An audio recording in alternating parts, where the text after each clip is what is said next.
the coastal region. You see, so all the affiliation between, okay, now you, thank you for that disclaimer, thank you. Having the history that you have also worked for KTDA.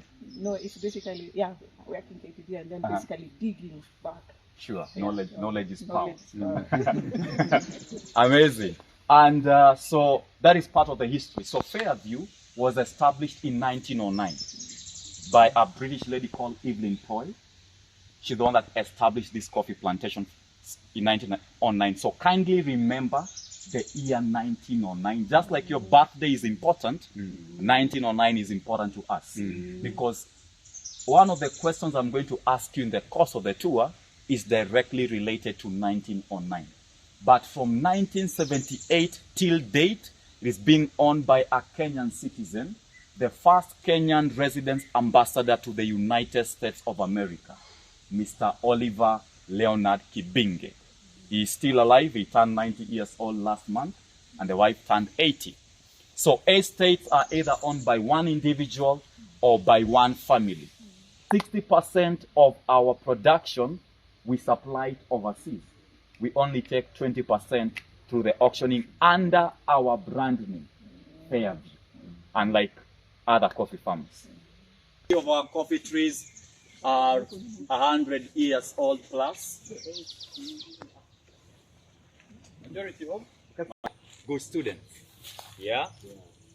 So I heard your different preference of coffee. Some take it dark, some take it with milk.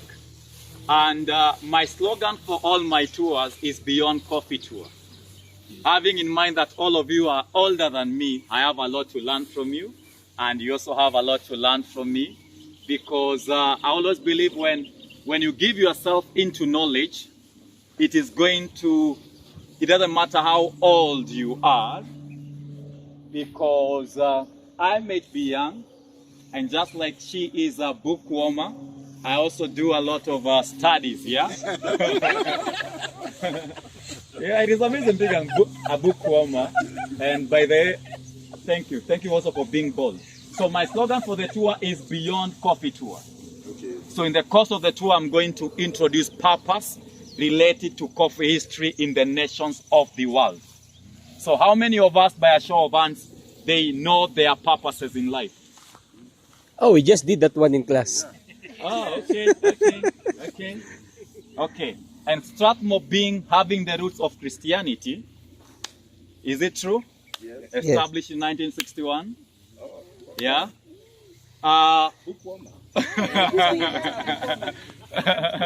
Escriva. Okay. So until the Kenyan government saw value in what the vision of Jose and it's a master's and a PhD, because I'm still young, by God's grace. Yeah? But my fulfillment will not come by that. It will come by me fulfilling my purpose, and part of what I'm doing right now is I am in my habitat. Yeah? And that's why it is easy for me to flow. So, and you don't have a story behind you becoming that empire, your business is questionable. But right now we are living in a microwave generation. People 93, two stories that I had mentioned earlier.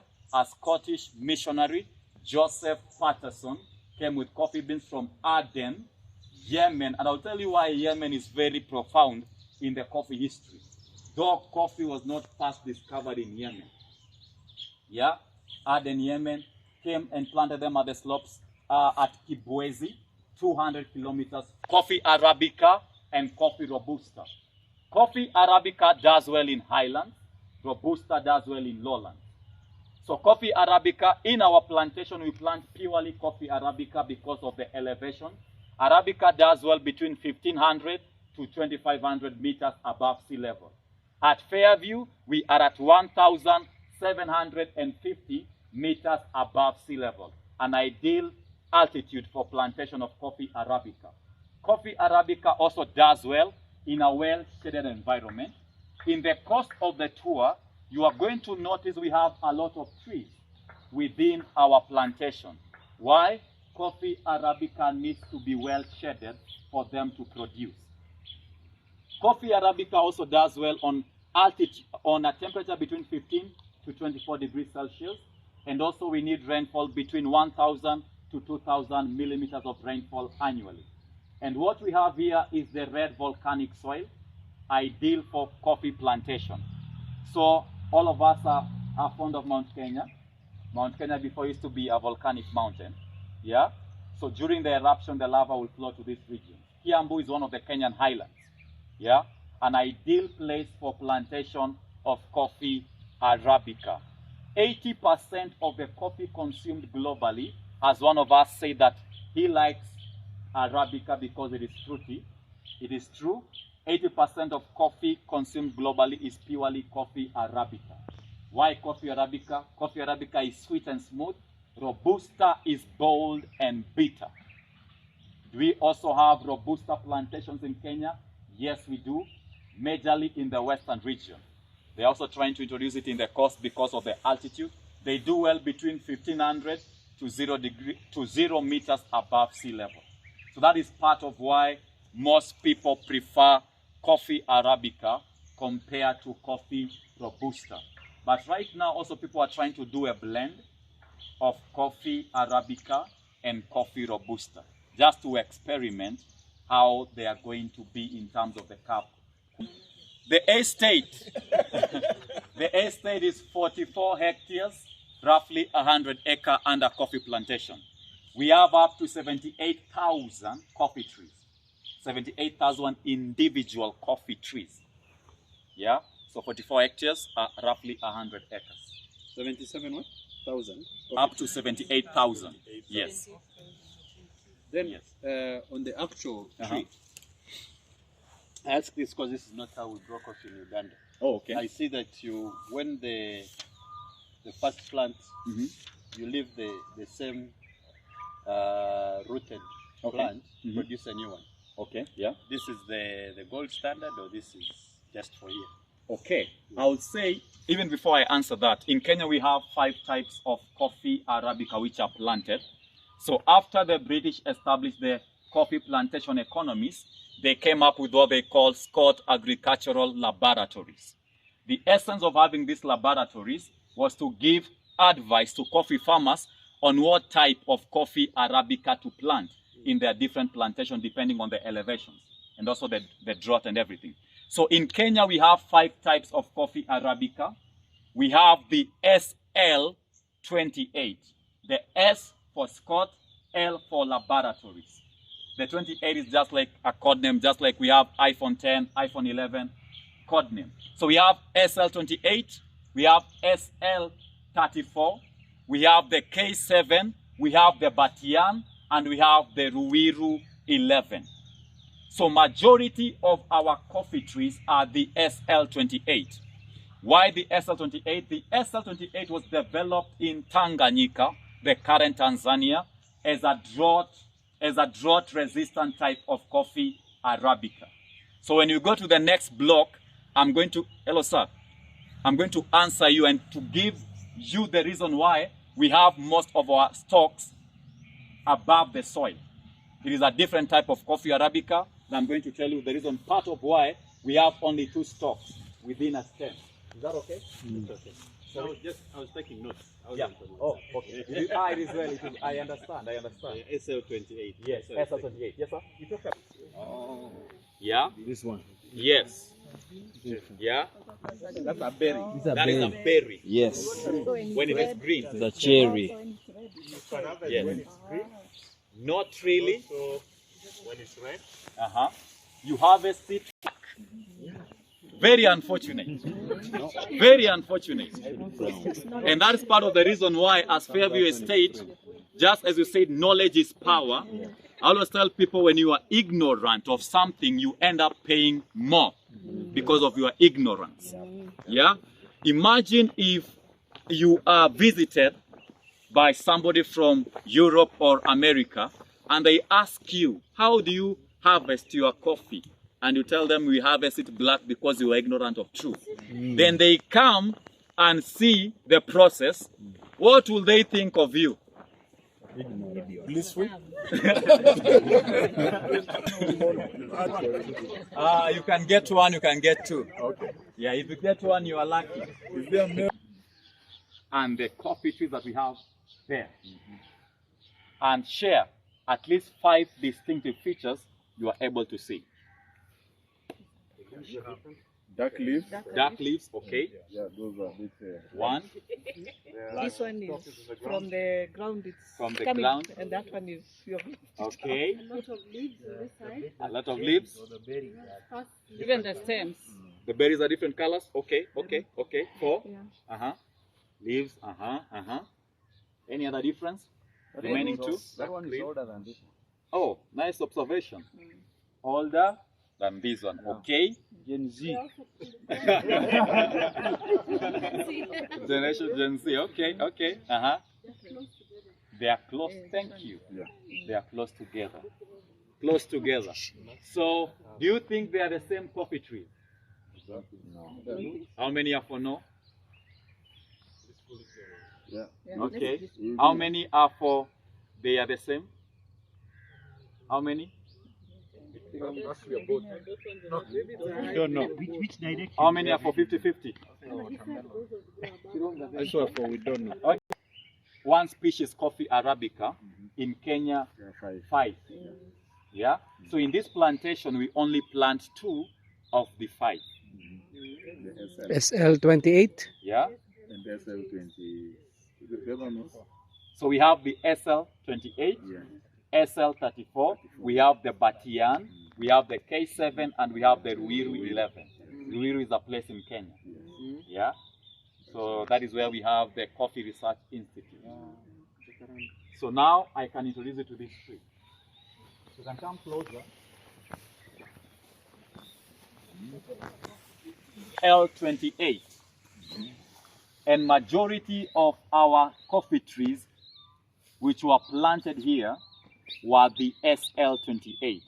So how old do you think the SL28 are in this coffee plantation? 1909 to 1905. Hey, remember? 1909. And I 10. repeated, remember. 10. Hey. 115. Yes. 115. Yeah. Oh God. 115. Okay. Who, the one that's going to get, 1909 then, because if it was I'm going to give you a disclaimer that is going to shift your life. When was this farm established? 1909. Thank you. 1909. So 115? 115. Correct. Yeah. So the SL28 are 115 years old. This one? Yes. And majority of our coffee trees are the SL28. The SL28 was developed in Tanganyika as the best in terms of drought resistance and also as the best in terms of cap quality. Yeah? So, and this is what has given Kenya the accolade of producing amongst the best coffees in the world. It's because of the SL28. So the SL28 can give you production more than 100 years. Some say up to 300 years. Yeah? So how comes they are 115 years and we can still see berries and cherries on the trees? So to answer now your question, your question. They seem different from what you grow in Uganda. But Uganda is Africa #2 in terms of coffee production. Yeah? They have beaten us, and I'm going to tell you why. Kenyans need to up their game so that we shift the trajectory. Yeah? So thank you, sir. So every 5 years, we do what is called conversion for the SL28. What is conversion? It's cutting down the old stock to give room for the new shoot. Yeah? Because the older the stock, the more unproductive it becomes. So we need to get rid of this. After 2 years, we'll start harvesting from this. Conversion. Yeah? And that's why you notice that the SL28, their stock is, so this is the 115 years old, the stock, not the stems. Because from 1909, every 5 years, conversion till date. This is 115 years. Yes, this. So the stock doesn't get unproductive. It doesn't. Up to around, How long for the between SL28. the cutting and the mature trees coming up? Okay, so basically when you have a green bean when you want to get a seedling out of it, it will take you roughly 9 months before you get a seedling. Then later when you introduce it to the plantation, at most 3 years before you start harvesting. Yeah? Yeah, 3 years. 3 years. From the beans. No, 9 years. From cut 9 months from the bean seedling, 3 years from the seedling to harvest. Okay. So you can imagine planting your coffee plantation, then waiting for 3 years before you start harvesting. Not for the faint-hearted, only for the strong. Yeah? So, sir, have I answered your question? you have very well. Okay. And then from that one, You're saying just to, Yeah? between cutting and Uh-huh. this is the 9 Oh. this to this. No. So when the new shoots come out, it will take 2 years before we start harvesting from them. So okay. when these ones hit 5 years, we'll get rid of them, then give room for this. And for every, if you can just use these, for every tree, at most, you're supposed to have at least 3, at most 3 stalks, so that we don't exhaust the nutrients. Not less than 1, or not less than 2. That's why you notice we have 2 here, 2 here, 2 there, 2 there. If we have 1, we will not be maximizing the nutrients in the soil. So it is 2, at most 3. If you have more than 3, we are going to really be exhausting the nutrients. So year 1 of cutting Yeah? to year 3, Mhm. you're always pruning the new shoots because you don't want them to grow. Yes, yes. And I'm looking at the tree. Mhm. At what point do you begin to also like cut off? You know, I'm seeing new shoots coming up. Yeah. On this new tree already has like 3 shoots coming up. Oh, do you this also one. go on removing them? Yes. Or These do you ones let- are branches. Uh-huh. These ones are shoots. Ah. The shoots comes from the stalk. Uh-huh. The branches come from the stem. Yeah? Like when you're doing boga, sukuma wiki, you Oh, try yeah. to cut off the, Uh-huh. the extra ones from the bottom so Uh-huh. they can grow. October, November, December. The SL28, having all those good qualities, it has one disadvantage. It is prone to the 2 major coffee diseases. We have the coffee leaf rust and we have the coffee berry disease. So part of the reason why we are going to retain these shoots, just by a look, we have this, the coffee leaf rust. Yeah? Coffee trees which were first planted in Kenya were the SL28. So we were hit because these 2 major diseases hit Kenya in 1960.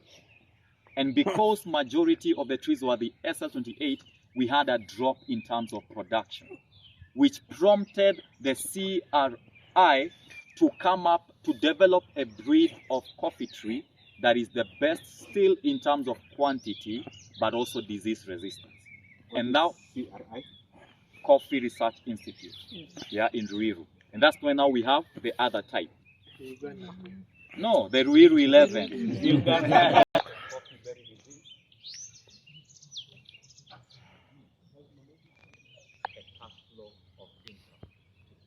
coffee tourism as an addition to the cash flow during off-season. That is what he's saying. You see? Coffee tourism can really augment the income of a farmer. Of their harvest, okay. Many estates and even smallholder don't have their own. Gain the value that they gave to their coffee. Yeah, true. Yeah. Yeah. What he's saying is that Uganda now is number 2 coffee producer, because we used to produce in Kenya about We do cupping, That is 130,000 cupping. Cupping is cutting the tip. tons. Because a wild coffee tree can grow Coffee. as tall as 12 meters high. Now we have gone down to 40,000 In tons. Kenya, we do purely selective hand picking. So imagine you allow a tree to grow as tall as that one, and I tell you, sir, I want you to harvest. We were first introduced into the Kenyan coffee economy in 1985. So that is when now, after they did the piloting of how it's supposed to be done, then it was released in 1985. So because it came as a piloting expedition, we only have 2,845 of the R11 in this coffee plantation. So we have seen their capacity there. They were developed as the best in terms of quantity. Quality remains to be the SL28. Yeah? Because they are disease resistant, we can have them mingle the way they want. But for the SL28, we do pruning so that we don't have branches interacting with other branches from any other tree. Because if they do that, they're going to transfer diseases from one tree to another. And that's why you see they are a little bit spaced compared to the R11. Yeah. We can leave them bushy as they desire because they are resistant. Is it a function of the DNA or what happened for it to be resistant? I would say they did, they mixed a lot of the 5, the SL28, the SL34, to get a hybrid that is resistant to all these diseases. Yes. Yeah. It is drought resistant, but because it is a hybrid, it is said that it can only give you production up to 70 years. After 70 years, you uproot them. But what we want to do as Fairview, our 5-year projection is to do top working. Top working is where you graft the stem system of the R11 to the root system of the SL28. So that we also boost the quality and also have a type that is best quality, best disease resistance. Yes, and also quantity. And can live for many years. Currently, CSR has tried it. It is working. We have JQuat tried it. It is working. So we are looking into, because all this is part of our estate. So we're now looking into the future, having a tree, having a coffee nursery, have them there when they are ready, introduce them to the plantation and also improve our yields. Yes. Yeah. Now your question. Yeah, my question is, in 2003, Yes. I was given a task to clean balance sheet of 2 banks. And the main were coffee debts. And we discussed and we came up with a plan, and I think we wrote off about 6.3 billion. But every year when you look at the budget, there's always money allocated for coffee debts from that time. So my question is, how come you're not making profits? That is one question. 2, there's a conversation about climate change. This coffee is more than 115 years. And we look at data projection of 100 years from now. Have you noticed any change in production, and how well prepared? You can answer if you know, but how well prepared are you to deal with climate change with respect to quality and production? Yeah. Okay, so 2 questions. Yeah. Okay, so how come we still have debts? Yeah. I remember I had mentioned earlier, and I gave an example. Kiambu County used to be the Brazil of Kenya because we were producing the largest coffee in Kenya. How comes? Okay, there's something that the parliament is trying to pass, a bill called open window. Before, coffee farmers were not allowed to interact directly with their end customer. And I gave an example. I'll come to you and I tell you, I'm going to buy coffee from you, and I tag my price for you at 10 USD per every kg of green bean that you sell to me. Then I go to her and I sell it to her at 70 USD. So who is making the profit? The broker, the middleman. So for you as a farmer, you have taken loans from different institutions. You have pumped into your coffee plantation. But the output, the money that you're supposed to give out, you're supposed to receive from your clients, is not relating to what you put in. So you are working under a deficit. Because as a banker, I'll be coming to you not wanting to know whether you sold it or not, at how much. I'll want my money. But because you do not get the value for which you gave, you'll still be in debt. Yeah? In the interest rate, the central bank sets a rate at this point. But meaning that you're still making profit at that point. You can add 2 or 3 base points above, others higher depending on the risk. Why isn't that the same for coffee, such that the price is set at a certain point that is acceptable, that farmers have will make something. It's not a zero-sum game. There is something to be made. So there is uniformity. So that it doesn't matter if I come in as a middleman, the farmers already, the input, the price, the cost of production has already been factored in this price that the government has set. Because even oil production, they still have a baseline of what a barrel costs. And then now the rest is transportation, taxes, you know. And that's why we are doing awareness. Because if, okay, let's say, if you are the president and do that, I had a delegation from, was it from Egypt? Huh? Oh, no, from Ireland. It is them that set the prices of their commodity to the outside world. Not the, most Africans, what do? We are being set prices by institutions which are not in Kenya. Yeah? I can actually support you, like now in the tea sector, there's a reserve price. So you see, if you look at the differences between the two sectors, one, as you have said, it's left open. Yeah. Here, even before there was no reserve price, but there was still, you could still see a margin. There's a certain, and I think the farmers are more empowered than the coffee because they are the ones who own it. It's a factory system. The smallholder is different. The farmers own the factory, and the factory in turns own KTDA. So it's a whole line. So you see, the government is outside, but they have power. Even the directors at KTDA are appointed by the farmers themselves. So I think just to assist you, the coffee sector I think was left. The cooperatives has a lot of abuse there.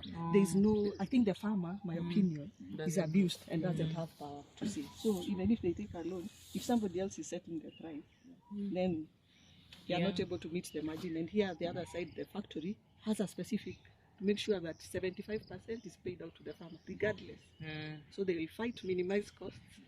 But again, now the farmer benefits. So it's a whole ecosystem. I wanted to add a comment there to support her. I also come from coffee growing area. You know Mbagathi Farmer Society?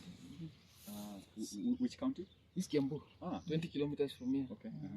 One area, and I think also we should also be honest about it, that has messed the coffee industry and its management. Like now, from my village, that society, I remember my grandfather was actually one day a signatory. And this is a guy who doesn't know even how to write. And these are the people you are giving to manage resources for over, maybe even close to $1 billion.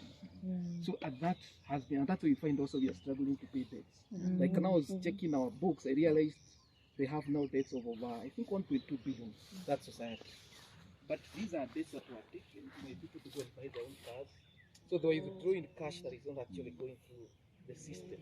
So I think that, I don't know even how the deputy president is going to handle that. Because now this is purely corruption. It's not even about the price, because even if we get good pricing, I don't know how those prices are going to be seen. Because it's, until we sort this management at that level, even if we get, like now I saw farmers in Kirinyaga were getting paid 120 shillings, even as high as 200 shillings. But at my place, I know they're getting 40 shillings. 200 shillings for what? Per kg. But for my place, guys were getting paid 40